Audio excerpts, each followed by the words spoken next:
I'm here at WA Pilates in Houston, Texas, and I'm here to give you just 3 tips to quit the negative talk in your studio, meaning the negative chatter in your client's brain that might come out, the negative talk within ourselves that can go into, this client, I don't know how I'm going to get through this hour, all the way to in your own practice when you're doing, say, rolling like a ball or something, and in your brain you're like, oh, that wasn't a good one, I'm not rounded enough. All of this, because if it's negative chatter in our own brain, then that's going to also filter into our client's consciousness and the way we verbalize to them.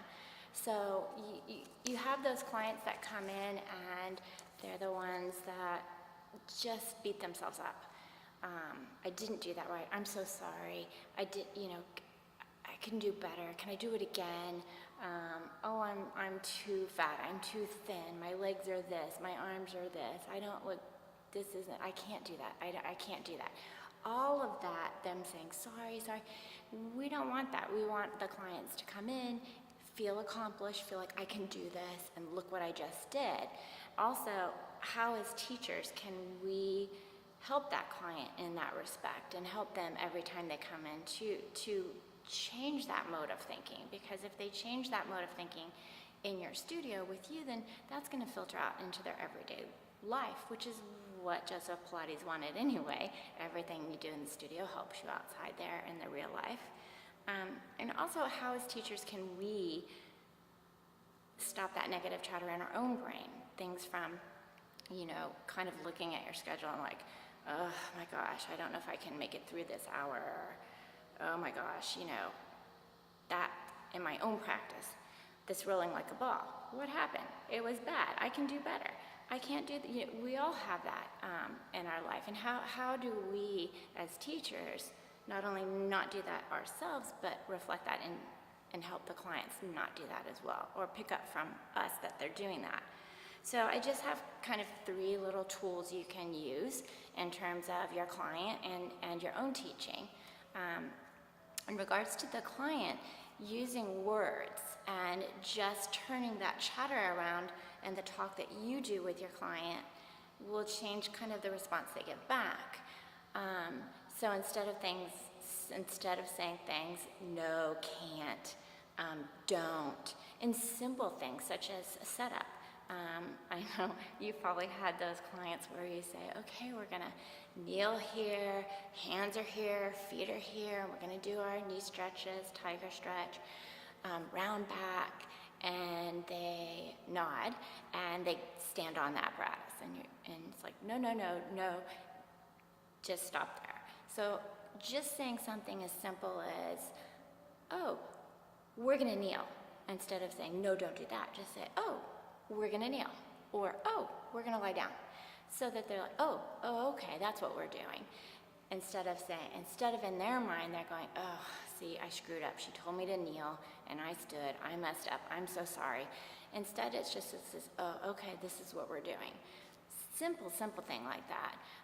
Also, just not using those words, negative kind of content, I can't speak, kind of those negative words that will put that thought in their brain. So instead of saying, we're going to do this, it's going to look like this is what you're going to do, no, don't do that, no, don't do that. Just, let's see what happens. Let's see where you can go today.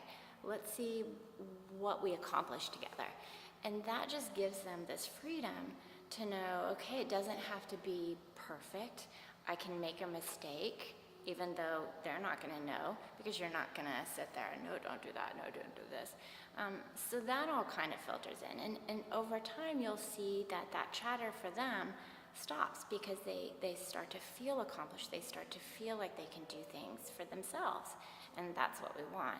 And as teachers, we're the worst, I think, in terms of our own practice, because we know what Pilates is and what it's supposed to do for us, and that perfect teaser and the perfect swan, which is my personal nemesis. And so we're like, oh, I'm not rounded enough. Oh, I didn't get that, or oh, I didn't get this. And that kind of gets into our bodies and our brains, and then I feel like maybe it can filter into our clients as well. in simple things, we say, oh yeah, my swan is not good either. Or, oh no, this is one I have trouble with or I struggle with because da-da-da-da-da.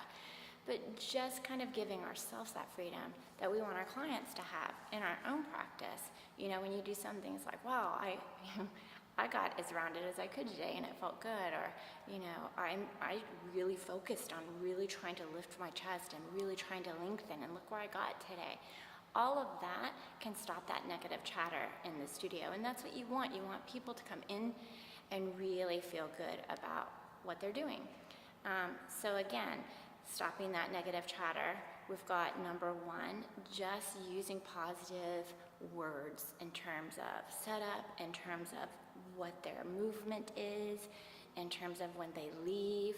And number two for ourselves is just going through and doing that in our own mind and our own practice. And then number three, to really kind of bring it all together for that client, is to reiterate over time, when they're doing something, going, wow, do you see how lengthened you got here? Do you remember a few months back? Look how far you've come. And not saying, remember how it used to look and you didn't get here and you didn't get here and you couldn't do this and now you can. But just say, look at the progression, look where you've come. And all of this gives them that empowerment, gives them that strength, and gives them that feel good that they're going to keep coming, instead of coming in and apologizing and I can't do this and having these blocks, when in reality they can do whatever their body can do. And you're just leading them and guiding them down that path. And I think it's a beautiful thing as teachers that we're able to have this hour with this person and give them this positive, safe, supportive place that they can see where they can go. And that's what you want.